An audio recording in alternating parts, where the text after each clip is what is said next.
un plaer tenir-te aquí. Gràcies per venir. Ell comença així tal qual, el vídeo. Jo he anat apuntant cosetes que m'han semblat molt interessants. Una que tinc moltes ganes de que m'expliquis és sobretot el tema de la feina de pagès i com és l'economia d'un pagès realment, perquè trobo que hi ha molt poc coneixement sobre com és aquest sector i sempre es tracta molt com d'una forma, que hi ha molts problemes, no dic perquè no n'hi hagi, però ho desconec. I a nivell financer crec que pot ser molt interessant saber com un pagès comença, quins gastos té, quines inversions fa i com arriba i si el projecte pot funcionar o no. Però abans d'anar aquí, hi ha 4 o 5 coses. Una és capitalisme. M'agradaria que m'expliquis una miqueta més què és per tu el capitalisme, per poder deixar més temps explicant exactament què és o quina concepció tens del capitalisme i després jo torno al meu punt de vista al respecte, a veure què et sembla. Vale. Doncs, des del meu punt de vista, no cal que facis referència al que m'he dit abans. No. Des del meu punt de vista, el capitalisme és un sistema econòmic en el que s'afavoreix la iniciativa privada i en el que els propietaris dels mitjans de producció es queden els beneficis o molta part dels beneficis i tota la força de treball que tu has generat, els beneficis acaben repercutint en aquests propietaris i no pas en tu. O sigui, creus que surt molt més beneficiat el jefe de l'empresa que no pas els treballadors de l'empresa? El jefe del consell d'administració o com s'ho vulguin repartir, sí. O els inversors, o qui sé. Bé, jo estic d'acord amb això. Jo em considero capitalista, pel coneixement poc que tinc també, no dic un alt nivell ni molt menys. Jo em considero capitalista, però considero que aquest sistema capitalista és el que millor funciona actualment. Per exemple, tu m'has dit també que creus que una opció podria ser el socialisme, és a dir, propietat comuna, per exemple, no privada, per dir-ho així. Estatal. Estatal, tot regulat des de l'Estat. I que tothom cobri el mateix, o tingui el mateix nivell, més o menys, o... No, mateix no, més igualitari, que no hi hagi, o sigui, més que igual igualitari, que no hi hagi... Classes socials diferents, doncs... Sí, exacte, no que no hi hagi classes, vull dir que hi hagi una sola classe. I per exemple, això no ho veig possible, saps? Perquè ho considero massa difícil, és a dir, les persones, no per defensar exactament el capitalisme com el tenim ara, perquè té molts problemes, i el capitalisme, des del meu punt de vista, tendeix al caos i a la destrucció, però els humans som així, perquè naixem i volem el millor per nosaltres, encara que hem de fer mal als altres, o sigui, cadascú té nivells, el que sigui, però considero que és un sistema en el qual tothom té la mateixa oportunitat d'arribar a alguna cosa, però no tots partim de la mateixa base. Per lo qual que el capitalisme et permet arribar a algun lloc sense límit. En el socialisme, per exemple, tens com capacions, saps? Com que tothom ha d'estar dintre... Ningú pot ser propietari d'una mateixa empresa. Tu, per exemple, amb el teu negoci no podries ser tu propietari. I jo estaria encantat de no ser-ho. Sí? I tant. Perquè creus que funcionaria millor? Jo entenc que sí, ni que sigui per un tema d'optimitzar recursos. Sí? I tant. Que hi hagués una cooperativa, diguem-ne, nacional o el que sigui, d'agricultors i que aquesta gent gestionessin la terra i que estigués tot dimensionat a una producció a nivell estatal. I les màquines estiguessin dimensionades, no té cap sentit que per fer 60 hectàrees hi hagin 4 tractors. No té cap mena de dir. Jo soc molt inculte, el tema de pagesia, però... Diguéssim que un tractor, hi ha gent que amb un tractor fa 60 hectàrees i jo tinc un tractor per fer-ne 16. Llavors, per mi això no està ben dimensionat. Hi ha molts tractors per la terra que es porta. En canvi, si no estigués dimensionat i hi hagués una economia planificada i tot això estigués pensat no des del punt de vista teu individual d'empresari que està amb el seu projecte, sinó d'un punt de vista més estatal, en el que tu gestiones un paquet més gran i pots tenir... Al final, segurament soc socialista perquè crec que és la manera en què s'optimitzen més els recursos. Vale. Ho entenc, però... O sigui, ho entenc, però no li veig... És a dir, tu mai series propietari d'aquell tros de terra, o mai podries crear la teva empresa. T'ho dic perquè si no estàs d'acord en com es gestiona a nivell estatal, o aquesta cooperativa com gestiona les terres, això dels metres quadrats per tractor, i tu creus que fos un altre, tu tindries opció de fer l'altra via? O només podries fer aquesta? Jo entenc que dintre del socialisme que jo contemplo hi ha moltes maneres d'entendre-la. Jo entenc que no hauries no hi havia d'haver-hi una opció alternativa. O sigui, tu pots plantejar opcions alternatives, però la que l'ha de planificar al final ha de ser l'Estat o anant situant els més petits comunitats agràries que s'ho gestionin. Entre elles. Però creus que podria... O sigui, no creus que hi hauria com molta diversitat d'opinions diferents al respecte de com conrear aquest tros de terra de la millor forma possible? I poden haver-hi moltes diversitats d'opinions, però al final ara mateix també, si vols parlar d'una altra cosa que no sigui l'agrària, però ara mateix estem també molt condicionats per normatives com... Vull dir, jo no puc fer el que vulgui, ni cap agricultor pot fer el que vulgui. Hi ha unes normatives que et van cada vegada encotillant més. Llavors, jo preferiria que si cada vegada ens hem d'encotillar més, doncs, en definitiva, que no estigués en mans privades, això. Com una cosa tan important com és l'alimentació, vull dir, jo entenc que s'hauria d'estar planificada. I per això també en vull parlar, perquè la pagesia és el sector primari on surt l'aliment, bàsicament, és molt important. Però no vull a través del capítol, o si vols després continuem, però m'agradaria que m'expliquis això que m'has dit del Bitcoin, que vam venir a parlar-te del Bitcoin. De quin any estem parlant? Estem parlant de l'any 2013, en una xerrada en una casa ocupa de Barcelona, a la Casa de la Muntanya. Hòstia, i explica'm una miqueta com vas arribar allà, com és que... Doncs es va fer una xerrada, 2013 o 2014, no me'n recordo. Es va fer una xerrada, un cicle de xerrades que hi havia, i... Sí, vull dir, era una casa de Barcelona. I es va parlar això com a un sistema alternatiu al capitalisme, era això, vaja, que era un sistema alternatiu. I ens vam anar a informar allà, però em va semblar que era una marxanada tan gran que vaig pensar, dic, no cal que t'ho escoltis massa, però allò que al cap d'un temps vaig veure que hi havia una notícia, dic, me cago en la mare de Déu. Dic, si ho hagués vist, fa un temps enrere i hagués fotut un euro aquí, ara podria... Tindries una bona tira, sí. Per això... I però des de llavors ja no t'ho vas tornar a mirar, el tema del Bitcoin i tot això? Li vaig comentar amb un amic meu, que és d'aquí Vilafranca, quan vaig acabar aquesta xerrada me'n recordo que deia, hòstia, això del Bitcoin no sé què, no sé quantos, però això com una marxanada, vaig allà i és una cosa, és com un... no sé com dir, la manera com ens ho van vendre era com si fos un sistema paral·lel, amb una moneda paral·lela, com, no sé com dir-t'ho, com si ara anéssim amb els diners de no sé... De Matrix o... Sí, no, com quan vas a una festa que hi ha aquella moneda allà dintre, que fora d'allà aquella moneda no té cap valor. Sí, que només funciona dintre un lloc específic. Sí, i jo clar, jo no veia com em podia fer diners a fora d'allà. Jo veia que allò era una cosa que funcionava entre els que el fessin servir, però en acabat no sabia com d'allò podia anar a comprar el pa, per dir-ho. Clar. Posant-nos molt domèstics. Com passar-ho a la vida real. Hosti, que curiós. Que curiós. Sí, no, ho vaig veure així. Collons. I ara no t'has pensat en potser entrar-hi? No. Ni informar-te de l'estil una mica o saber com funciona mínimament? No sé. No, perquè jo soc molt temorós d'aquestes coses, veig que hi ha tiburons, vull dir, hi ha gent que en sap molt allà i que segurament si m'hi podria seguir per perdre diners. I perdre diners no en tinc ganes. O sigui, segurament si en sapigués jo hagués triat una altra opció formativa, per dir alguna cosa i tingués més coneixement, no t'ho descarto, però de la meva manera de ser i la meva manera com penso, em sembla que aniria allà a fotre-m'hi de lloros.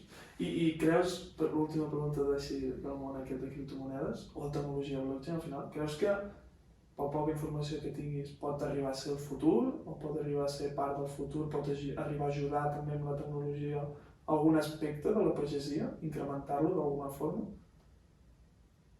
Com que no estic informat exactament de què funciona això. He sentit que hi ha aplicacions d'això, vull dir, se'ns ha dit que se'ns faran xerrades de com es vol fer... Sí, amb els pagesos, específicament, o...? No! A la ciutadania? Sí, he vist xerrar d'això de com afectarà, o sigui, què implicaria això. Llavors, clar, a la pagesia no sé si pot... Jo no ho sé, però jo crec que en el futur sí que s'instaurarà. Doncs ja et dic, com que ho desconec, anirem trobant el que ens donin. Però, en principi, jo no ho contemplo. Ara no contemplo moltes coses i sé que acabarà passant. Que curiós. Escolta, explica'm, si pots, per què vas decidir ser pagès, d'on et va venir, com vas començar quan et vas fer autònom, tots els gastos, tota la inversió i com està anant el procés i quin futur hi ha. Vale, doncs jo vaig plantejant de fer pagès des de molt jove, devia tenir 11 o 12 anys, perquè a casa meva teníem no res, molt poca terra i mon avi, allò, pagès de cap de setmana, tenia 4 vinyes, les feia anar, però abans no havíem tingudes. Vull dir, abans mon avi feia vi i anava a repartir les coses. I sempre ha sigut un món que m'ha cridat molt l'atenció.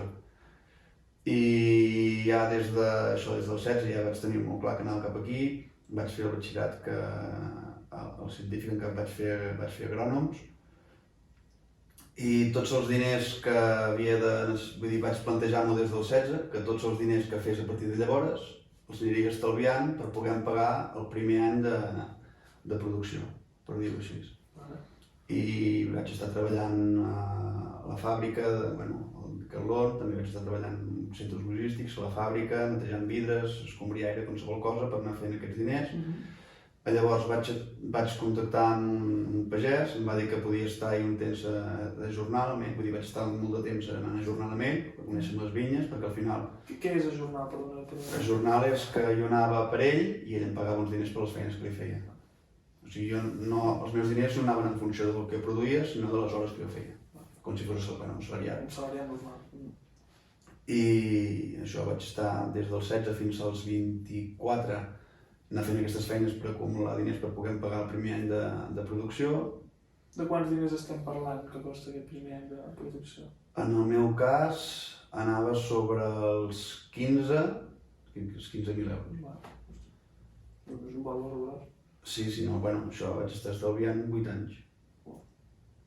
I llavors em vaig trobar que a casa ja hi teníem... Clar, jo no vaig haver de fer el gasto en maquinària perquè, tot i que sigui obsoleta, a casa per la miqueta de terra que teníem un tractoret, teníem una màquina sofatat, totes aquestes màquines les teníem, però dimensionat per una explotació molt petita. I ara, per poder tenir guanys al final de l'any i poder tenir un sou, més o menys, haig de tenir una explotació més gran, que és la que porto ara, però aquestes màquines no estan dimensionades amb aquesta explotació. Necessito coses més grans i per això et deia abans que el que m'interessaria seria poder això, perquè totes les màquines que tinc, a part que estan obsoletes pels anys, no estan dimensionades per l'explotació que tinc. Necessites una renovació de la maquinària 100%. Sí, i per això i des que m'he posat, he comprat un cultivador i he fet arreglar un parell de màquines d'ensopetar, però no massa més. Per això estem com condenats a sempre anar amb màquines obsoletes, per això deia, rendibilitat me la dona tota perquè... Perquè la inversió de comprar-la no l'has hagut de fer perquè és teva, hi ha família, però òbviament. I llavors l'altra part és que amb el pagès que li vaig anar de jornal durant tots aquests anys em va dir que em llogava la maquinària. Llavors ja... Et vas muntant. Sí. I abans de preguntar-te, m'agradaria preguntar-te números específics, de nivell de producció i tal, però abans, quin futur li veus a la pagesia, tu que estàs fotut 100% allà, tant a nivell com de beneficis econòmics com en general, quin futur té? Jo el futur de la pagesia, i no és per caure en el mateix tòpic de sempre, però li veig mal futur, almenys som els que ens dediquem, els que no som l'agroindústria, per dir alguna cosa, que som aquests petits pagesos més que portem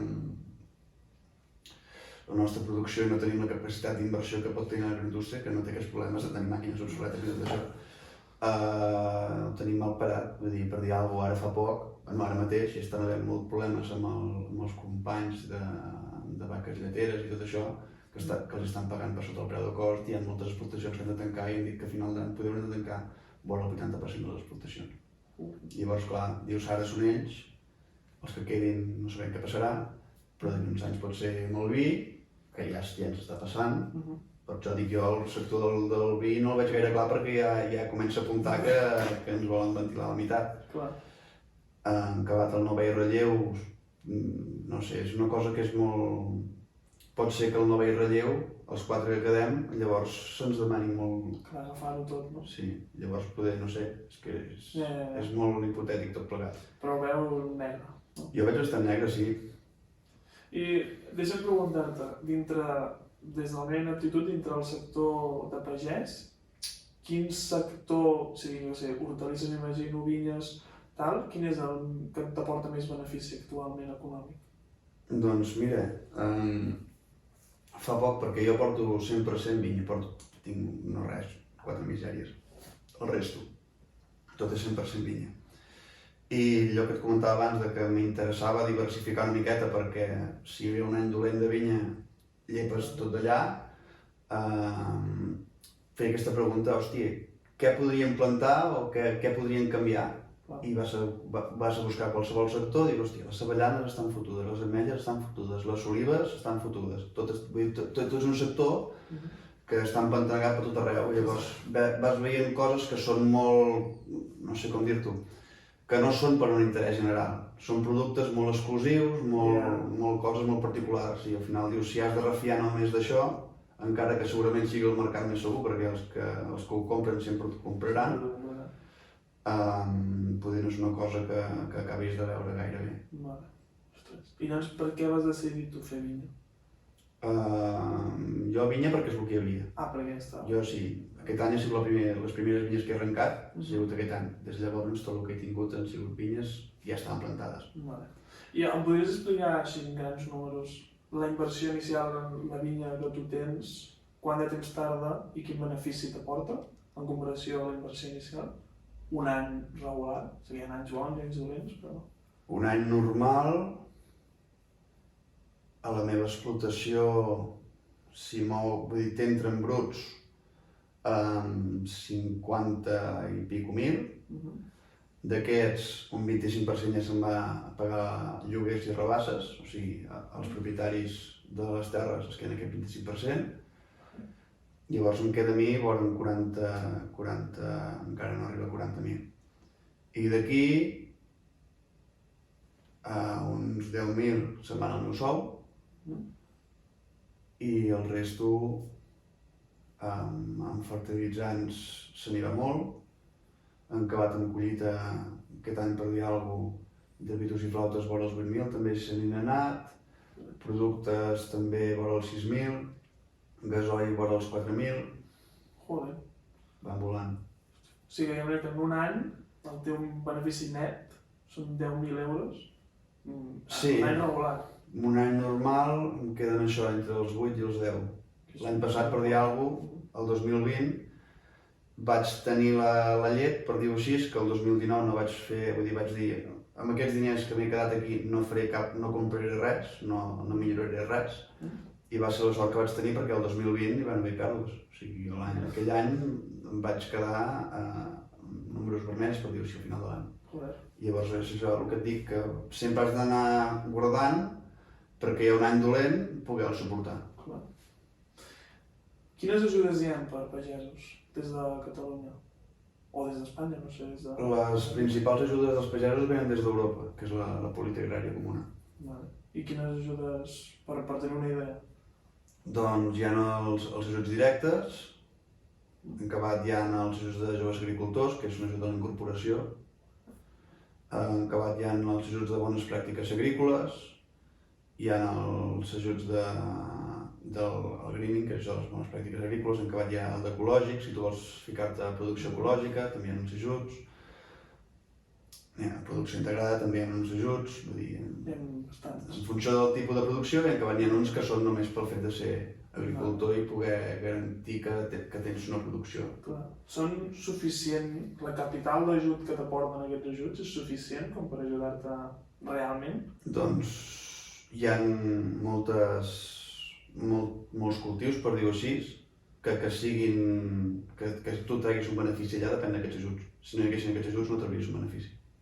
Es cobra per sota del que et donaria un benefici i llavors amb aquests ajuts és el que acabes de donar el tom i pots donar el benefici. O sigui que de normal, en vermell, gràcies als ajuts, mínimament en positiu. Exacte. Tota la situació. Sí. I quines, ara que més o menys és una idea general, però jo no tenia ni idea de tot això, com crec que la majoria de persones que ho puguin veure tampoc tenen la idea de com és realment per dins l'economia d'un pagès, així en grans trets. Quin és el teu plantejament l'any que ve, per exemple? És intentar renovar el material, comprar-te tu alguna inversió a terra per no haver de pagar el 25% a altres terratinents, quina forma penses que pot ser la millor per tal de, no sé... Jo, les meves inversions a dia d'avui es basen en les vinyes que estan molt velles, que ja no cobreixes costos, replantar-les i ficar-les noves. I ja està, això és totes les inversions que faig. Vull dir, perquè les altres, fa un temps sí que m'ho volia plantejar-m'ho, però amb tot això, amb tota aquesta crisi i del coronavirus, s'ha inestabilitzat molt tot. Som un sector que depenem molt del turisme i de que es consumeixin restaurants, tot això, i va haver un hosti molt fort l'any passat. Llavors, jo l'any passat em hagués agradat poder fer una inversió que molta part anava subvencionada amb aquests ajuts que venen de la PAC, però no la vaig poder fer i la vaig perdre. I eren uns diners a fons perdut que tota la Unió Europea i que jo, per aquesta por a no saber què passaria, si aquesta crisi que havia de durar un any no havia de durar 4 o que no acabaria d'entrar-nos mai de sobre, vaig decidir que no. I ara aquests diners a fons perdut ja els he perdut, ja no els puc recuperar i ara ja estaré molts anys a no poder fer aquesta inversió que volia fer. Hòstia. Molts anys, quants anys són? Molts anys, no sé si els podré fer mai, per dir-ho així. O sigui, amb això que t'he dit que em volia comprar un tractor perquè vaig tenir màquines que la més nova és de l'any 98. M'interessa poder tenir un tractor que s'avingui ja més perquè a dia d'avui també el que passa és que cada vegada has de portar més terra per poder tenir aquest sou que tenies tu i poder-te fer tu la feina, per dir-ho així. O sigui que... Has d'abarcar més terreny. Sí, i poder-te'l continuar fent tu, la feina. I per això amb aquests tractors d'abans i amb les màquines d'abans, jo m'he conegut molt, m'he comprat alguna màquina que abans una feina que l'havia fet en una setmana la faig en 4 dies. I segurament si em comprés la màquina o un tractor que pogués portar una altra mena de màquina que pogués anar més ràpid, segurament la faria en 2. I aquí és on s'hi coneix la diferència. Tu poder portar més terra, si pots, tot el que puguis abarcar tu amb el teu sou, o sigui, sense haver de dependre de contractar un tractorista o una persona, un tercer, el teu sou depèn d'aquí. Clar, però ho fas tot tu. Sí, clar. No et vulguis anar a mirar el sou per hores. Has d'anar a mirar al final el que tens al final de l'any i les hores que has ficat, doncs les has ficades. Que probablement són moltíssimes. Sí, són bastantes, sí. I diries que el nivell de feina, aquí a nivell més social, el nivell de feina d'un pagès és molt dur al dia a dia? Comparant-lo, no sé, amb una altra feina, com pot ser infermer, professor... Considero que cada feina té el seu, segurament depèn de què tinguis fent de pagès, és diferent. És molt diferent tenir horticultura, que segurament és més dur, que no pas hi ha pagesos que estan tot el dia dalt del tractor, que també és dur perquè fas moltes hores, però no és un treball tan físic, o per dir alguna cosa, els que fan fruita no és el mateix que hi ha fruites que estan més mecanitzades que altres. I les mecanitzades, doncs, al final estàs dalt d'una màquina, fas moltes hores, i també és dur, però no estàs fent la feina a mà. Jo això dic que és dur perquè al final són moltes hores, el tòpic aquest que és cada dia de la setmana, els 365 dies de l'any, però si li treus això, hi ha altres feines, vull dir, jo no voldria estar fent d'encofrador al port a 70 graus. Òbviament. Hi ha pitjors feines, òbviament, això estem d'acord. Sí, per això vull dir, és dur, però sempre hi haurà alguna cosa. Vull dir, més que res és un tòpic que s'utilitza molt, que els pagesos tenen una feina molt dura, per això ara, a veure si realment és dura i té pintes molt dura, la veritat. Sí, no, és dura, però ja et dic. Depèn de què ho compares. Sí, si m'ho compares amb una persona que... És el que sigui, no, acaba d'entrar a poc per nosaltres. Tu t'has fet, per últim ja en aquest sector, tu t'has fet com algun plantejament econòmic, m'has dit que et fas repàs d'ingressos i despeses de la llibreta, fas algun tipus de plantejament a nivell d'inversió i retorn de la inversió, temps, per exemple, el cas que m'estàs dient és que tu, una cosa que t'aniria molt bé és tots aquest material, el tractor i tot això, si fos un material nou, estalviaries molt de temps, per que tindries més rendibilitat. Has fet algun càlcul a nivell de si realment quan et costaria comprar aquest material, en quant de temps tardaries a amortitzar-lo, si et valdria la pena en X anys a vista o no? Has fet algun càlcul al respecte o...? Sí, però fa de molt mal fer, perquè nosaltres no... Els pagesos tenim l'inconvenient que nosaltres no podem marcar el preu del nostre producte, nosaltres no podem vendre el preu que volem. Perquè és una cosa caduca, llavors tu no pots fer un càlcul dient jo vendré això amb aquest preu i d'aquí no baixaré. Per dir alguna cosa, ningú vol vendre sota el preu de cost. Yeah. Però com que se caduquen les coses, les acaba venent, s'ho fan molt bé. I llavors aquests càlculs doncs, no els pots... Vull dir, la meva economia és molt de... com a molt a 5 anys vista. Yeah. Però tot el que és el que dic un tractor no el puc contemplar perquè és una inversió que l'haig de recuperar a tants anys. Hi ha tants factors entremig que hi ha anys que pots cobrar els 40 cèntims i hi ha anys com aquest passat que el cobres a 22, que dius... no saps el que et trobaràs. I veus que és una cosa que fluctua tant i que hi havia un dita que deia que se'ns va escanyant fins que ja estem liles i quan estem liles et treuen el peu i llavors tens un parell d'anys que recuperes una miqueta i tornes a anar, però no pots fer massa càlculs. Vull dir, tots els meus companys que tinc, exceptuant un parell de 3, tots anem amb màquines obsoletes i tots anem... És la mateixa situació. Sí, és un mal endèmic de la pagesia del Penedès.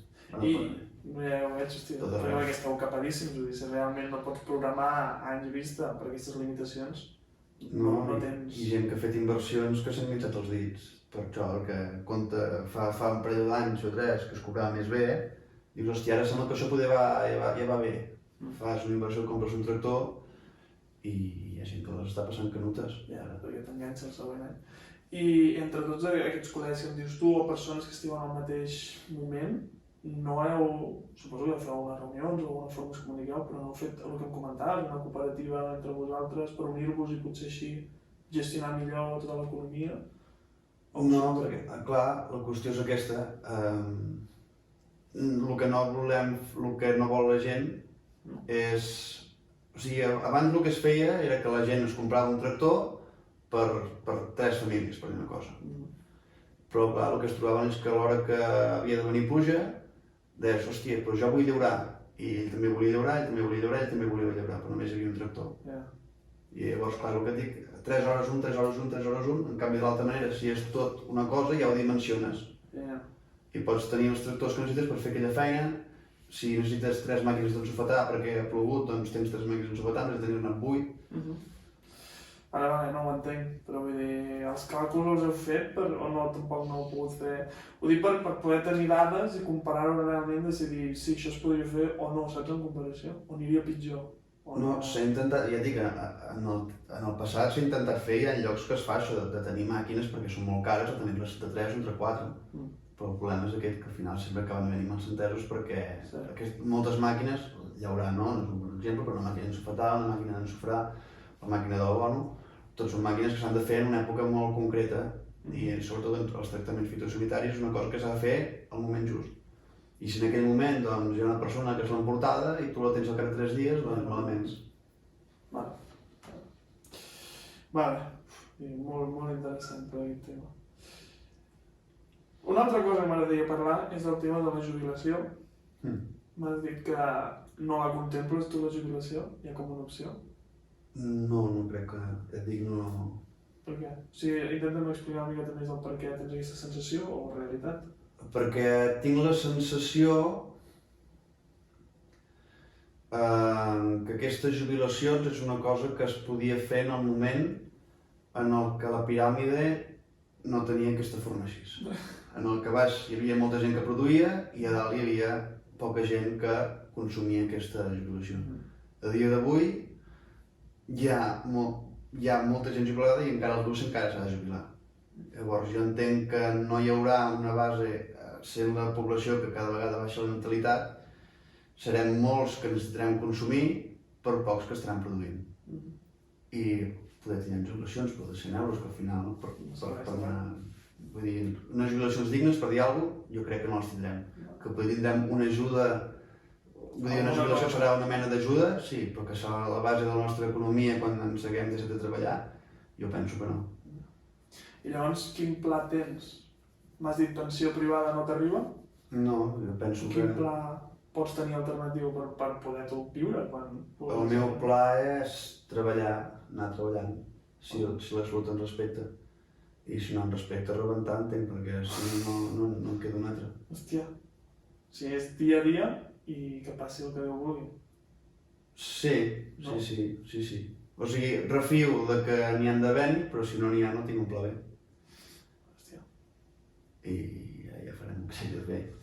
Amb moltes persones que entrevisto coincidim amb el mateix tema, que la majoria, totes són joves, totes coincideixen que creuen que no n'hi haurà de jubilació per ells, o és el que tu dius, una petita ajuda que no et servirà per res. I és curiós perquè quasi 50-50 de les persones que he entrevistat, unes em diuen que creuen que no en tindran i és el mateix que tu, dia a dia ja ho veuré que passarà, i d'altres que ja s'estan planificant el seu tipus de pensió alternativa. Amb un col·lega que es diu Eugeni, que vam estar xerrant, tractar el tema de les pensions privades i és una presa de pèl el tema de les pensions privades, perquè primer no tenen en compte la inflació, tu cada any els teus diners perden un 2% del valor que tenen, és a dir, cada cop tens menys diners si no els inverteixes, i les pensions no tenen en compte i a part és com una assegurança, tu pagues però no t'ho tornen tot. Per tant, una pensió no val la pena.